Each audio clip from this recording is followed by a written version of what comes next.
Welcome to the match preview for Everton versus Stoke City. Now we're actually recording this before Ronald Koeman does his press conference, which we always find a little bit dangerous, but let's live dangerously, Baz. Let's live dangerously. Live on the edge.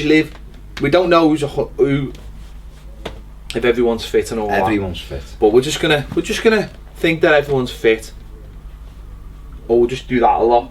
And you'll just have like little sub things afterwards going, yes, I believe he is playing. Stoke City, okay, started the season with a draw at Middlesbrough, a defeat to Man City, which looked, I think, a lot worse than it was, and obviously they won in the League Cup. The strange ones, Stoke, aren't they? Because they're always, I don't know, I think they always feel like they can kick on, but they can't. Because, and I don't mean that with any disrespect, although I probably do, but they're like one of those clubs that they may win a cup, now and again, but it doesn't feel like it'll ever get any better for them, just by simply because of the level of player that they can attract. I know they've had this thing about having the most Champions League players and all this, but they do seem, it feels like this summer they've almost got to, it's proven that they've got to the height of their powers. I think they've only brought in Joe Allen and an Egyptian winger that, I don't know, probably isn't any better than Ibrahim Said. So I don't know. I don't know if you can say they've got to the level, the best they can ever be, because but wouldn't you have thought money changes that? Yeah, maybe wouldn't you have thought this summer though they would have gone out and maybe attracted. But say for argument's sake they got rid of Mark Hughes, right? For whatever reason he went somewhere else, and then he got in a more higher profile. Could they do that though? Genuinely, yeah, I know that. I know we all say that, but listen, you know, some top managers become available and there's no clubs for them to go. Then someone like Stoke with big money possibly could. I know what you're saying. It does. It seems as though they've got so far down the line and they're kind of at their glass ceiling, if that's how it may appear. But listen, we live in an era where Chelsea and Man City have gone from run of the mill to being superpowers, haven't we? You're not sort of missing out the obvious one there. Us? No, Leicester. Yeah, but aren't they sort of more the model of what? No, what I think is. No, but I'm saying.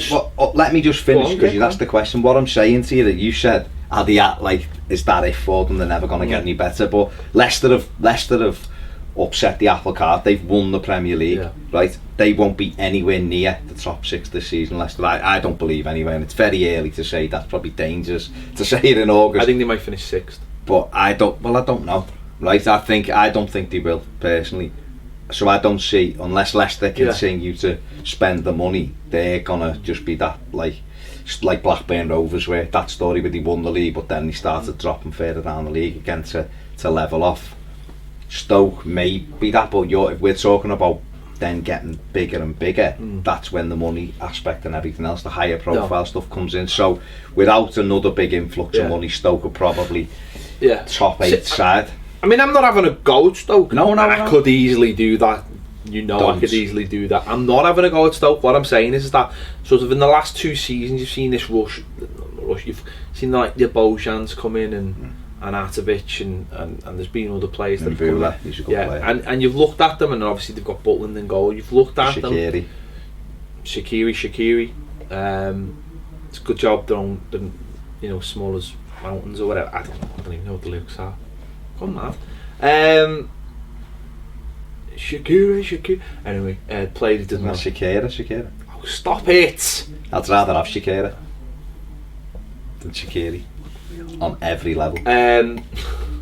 No, they felt like there was that sort of change. You know, everyone was like, "Oh, they're going to play good football now," and they play better football, which I don't think would be that hard, because they played a lot of just very direct football. But what I mean is, I would have thought this summer they would have kicked on again and gone and Mark Hughes would have used his network of scouts, the direct line to the Barcelona youth team, which apparently we had, never really happened.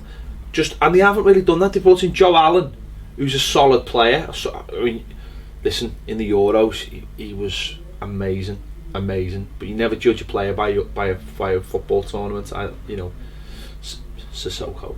But you don't, do you? Because he was pretty poor for Liverpool.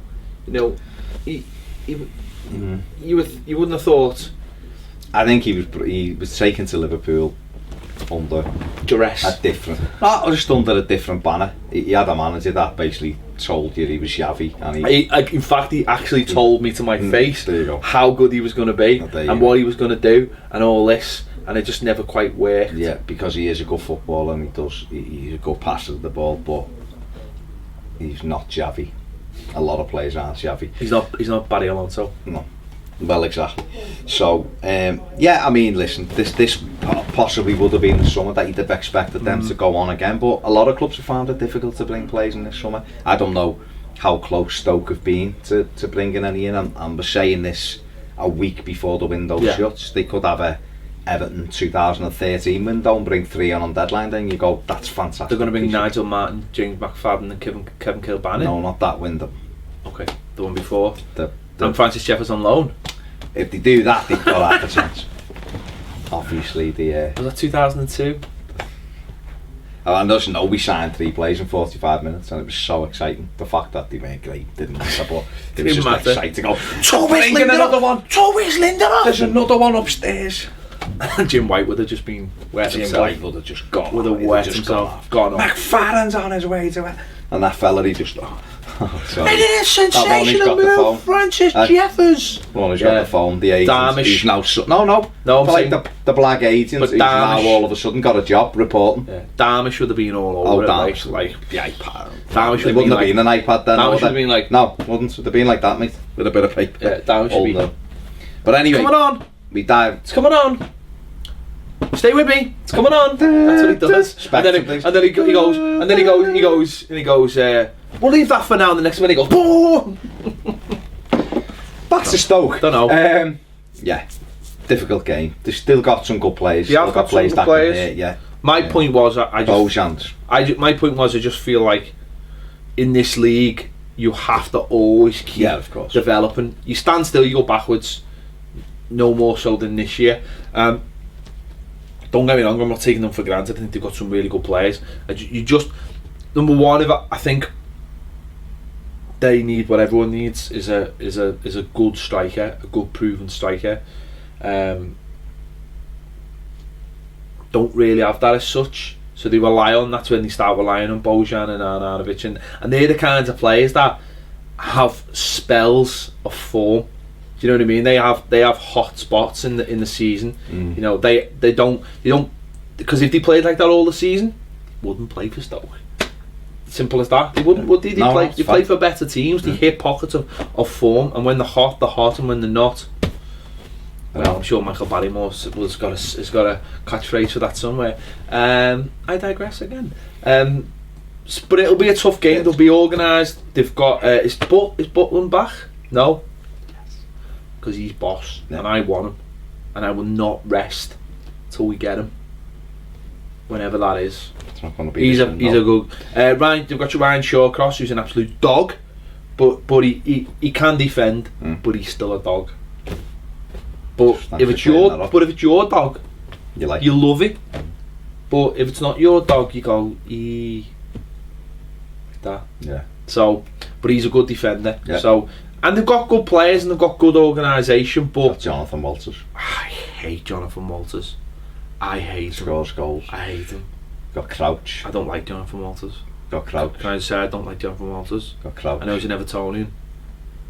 Got Mbula. I don't like him. Jeff Cameraman. They've got good players and they've got a good organisation, but like last season when we went down there, we proved how to beat them. Yeah. You beat them with power and pace and playing on the break if you can. When we played, to be fair, when we played at Goodison, I thought we were better than them for most of the game. Yeah, we were just stupid. It was bad defending. Yeah, but it was diving. But it wasn't. Yeah, it was stupid defending. It wasn't even. It was so stupid. Yeah. 3-2 up with 10 minutes to go, and we lost. Yeah. I mean, someone like Arnautovic was linked heavily with us in the summer, so you'd expect him to have a good game. But I think, again, like a lot of games at Goodison, it's down to Everton. It's down to what we do. If we go out and we're professional, if we go out and we play the way we did with the intensity against Spurs for the last hour against West Brom, Everton will win the game. It's a tricky test though, isn't it? Because I think in the Spurs game, first game of the season, the expectations were tapered a little bit. Not everyone was thinking, oh, we'll beat Spurs, obviously great last season. You know, beat West Brom and we've got a decent win in the Cup. So expectations are naturally up. And we're going against a team that a lot of people walk into Goodison and think, we should beat these. Or if we want to do something this season, we need to beat them. And then that turns things round. Because Mark Hughes will be happy. He'll be happy to try and sit and hit us on the break. And what we found so far this season is we're not necessarily really sharp in possession. That's something that's still growing. Listen, we've scored a couple of great goals from playing football, but there was also large periods against West Brom where when we had the ball, it didn't go anywhere, and that's where you need your centre forward to be sharp and to be up for it. And listen, there's another couple of days training, you know, intensity wise before the weekend. We've got, you know, Balassi gives us a different dimension. Hopefully Gerard Delafeu is fit and able to go in that 18, you know, to come off the bench maybe. Lukaku will be a couple of days fitter, so you know, I'm confident for Saturday. I think it'll be a tough game because it always is against Stoke. It's historically, since they come up, they've been tough games. Yeah, a couple of years ago we beat them 4-0, didn't we? But other than that, the games have been quite tight at Goodison. You know, but I'm expecting us to win Saturday. I think it'll be tough, but I'm expecting us to win. And if we were to win Saturday, we finish this mini start of the season with 7 points. You don't want to go into an international break on the back of defeat, because you've got to sit with it for a couple of weeks. And it's horrible. And let's be honest, these are the team that could easily finish in the top 7 or 8, so they will be perceived as a rival for that. No, you're absolutely right at this moment, and we can't really start saying that we're something we're not. We are in the teams that are chasing a European spot, as in a Europa League spot, and that's, at the moment, that's what we are at best. You know, until we start seeing massive changes, that's what we are at best. You know, you can't let this all. We can't all just start getting carried away because we've had a couple of wins and we've brought in a couple of players. We've got to be realistic and say, at the moment, we want to get back into Europe. But Stoke are the same. They want to get into Europe. That's their aim. That's what they'll be looking at. I'm sure as a club we might have slightly more loftier ambitions. But at the moment they are back into Europe, and that's what they. So we've got to be making sure we, no matter what, we're taking the points off these other teams. I mean, obviously you want to take them off everyone, but you know, there's I'm sure there's a list with sound. We get beat by them, so you know we need to beat them, and these are one of the teams that we need to beat, especially at home as well. Goodison's got to become a fortress again. It's got to become a place that fans every week turn up and expect to win and think that they are part of that. You know, being vocal, the football's fast, it's frenetic, it's good, you're excited to go to Goodison Park, so that there is that, because that was one of the big things for me last year. It was like, I didn't care about going, it felt like a chore, it felt like a job.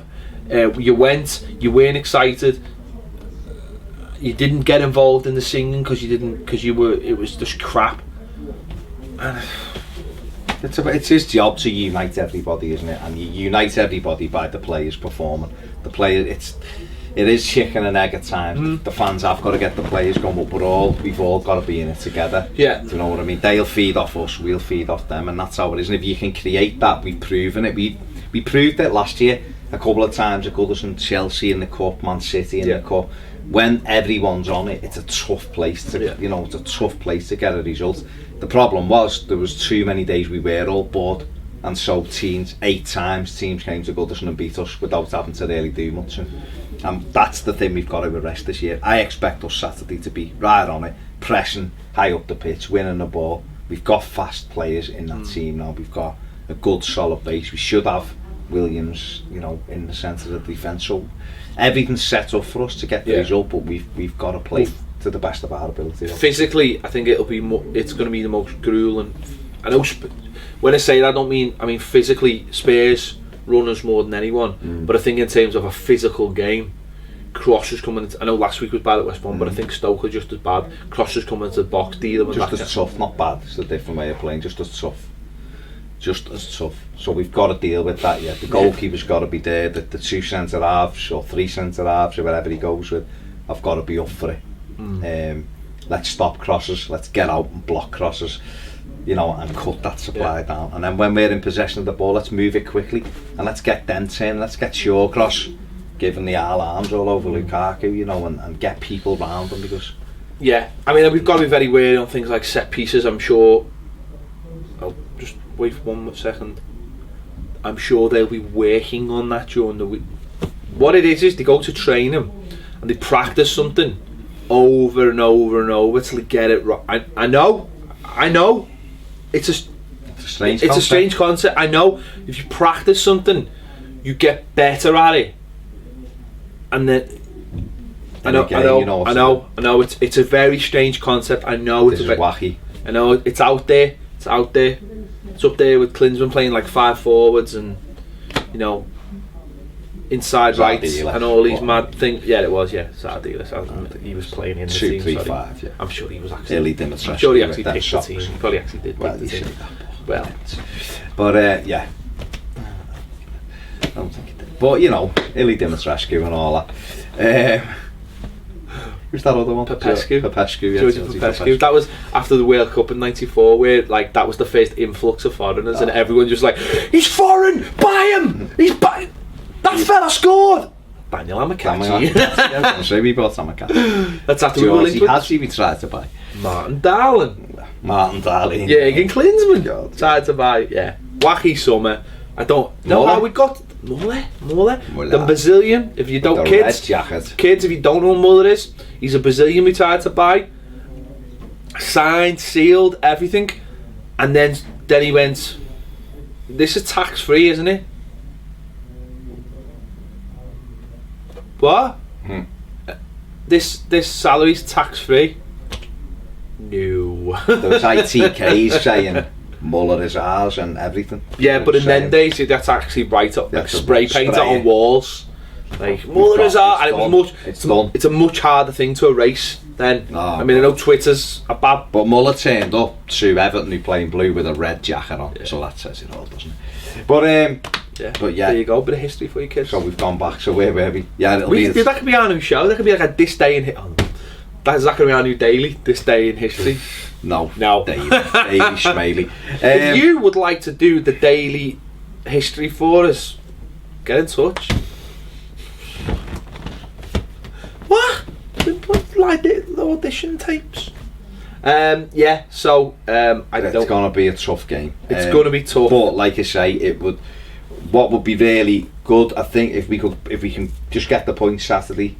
We go into this international break 7 points from 9, going into the last few days of the transfer window in the next round of the cup. That for me will be a cracking start. It's a good start. And then therefore getting players in. Then you've got that break. Then till we've got Southampton away. Is it after the break? No, Southampton's away. Who's the Sunderland away? Yeah. Sorry. Before we go up and see Davy Moyes on Monday night. So we'd go up there then full of confidence, with Lamine Kone wearing the blue shirt. No, we'd go up there full of confidence, wouldn't we? So I think it's imperative we get this result Saturday. And let's be honest, we owed them. Forget the fact we won 3-0 at their place. We owed them big time, because I haven't forgiven Tim Howard for making Shaqiri's miss it, drop in and look decent. I haven't forgiven Brendan Galloway for not marking Shaqiri, and I haven't forgiven John Stones for diving in and giving. Do you know what I haven't forgiven them for?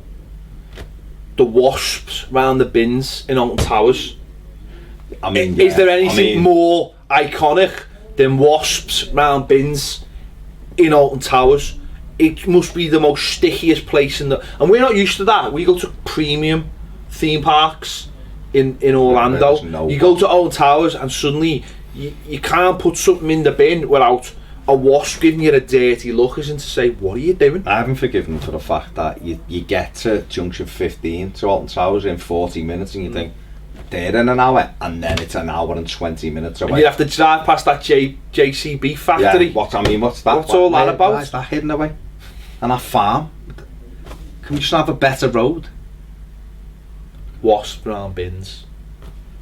I'm not saying too much now because our mate Elliot is dead sound and he's a Stoke fan. I find it harder to criticise people now, although I still like West Ham. Even though they all have mates, they won't be watching this. They don't care. They're all like trying to find their way around the new ground. West Ham lads are sound. No, they are sound. They are nice people, just not the owners who are. You know what they are. Let's move on. You know what they are. No, it's a big game. It's a bit. Well, yeah. No, but it's a big important game. Yeah, it's an important game. We did this last season when we had like little pinnacle games, and we always managed to. This to me is a very big game. It's our biggest of the season for me because it's going into that break, like you said. It's a couple of weeks. You get beat on that, and then you've got 2 weeks of deflation going to an away game. So it's a very big game for me. This. Yeah.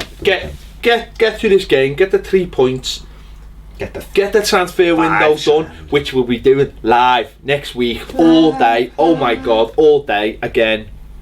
Running to Finch, literally just getting on a tandem. I'm going to Ann Summers to buy loads of stuff, and I'm just going to give it to Baz to take it to Finch Farm, and then different show. You can do what you want. You can do what you want. We're getting on a tandem, mate. Me and you. Tandem up to Finch Farm with the. Has anyone got a tandem that we can borrow? Seriously, just go to, and we'll go to Finch Farm on a tandem and make a video. Honestly, we'll on transfer deadline day. We'll go. If you've got a tandem and we can borrow it, we will go. I swear, I'll do it. Baz has thrown the gauntlet down, and there's no gauntlet. I've picked it up with my Infinity Gauntlet. Let's go. And I'm on there. I'm on the bike. Front up. I'm having the front. Right, let's hope. This deadline day is better than the last one. Let's hope we shine. I'm not going to interview any journalists on this deadline day about our new signings when they tell us how good and how exciting they can be. I just won't get excited about them. I'll just be sitting there going, is that right? Is that right? We'll see. Yeah. We will see. I wonder where the ass will go. I don't know. Next week we'll be here live, doing it all day. Entertainment. Swear for Jim White because he's he's excitable. He's a nice fella. He's excitable. I'm sure he's a lovely fella. You've seen his video of the 80s with the mullet and the tash. Classic, brilliant. I'll show you. Yeah. Anyway, that's the Stoke preview. Tandems, wasps round bins, gauntlets, and Summers, Muller, red jackets, spray paint, playing 5 up front, Illy Dimitrescu. Stoke preview. What more do you want? Done. Tell us what you think in the comments about this game and about anything we spoke about. Anything. Have you got a tandem? Honestly, I'm ready. Kenny. I'm ready. That makes you Laura Trot. I'm not seeing them on a bike together, but that must be a video you've watched. I don't know where to go with that. I don't know where to go with that. Right, catch you later. Thanks for watching.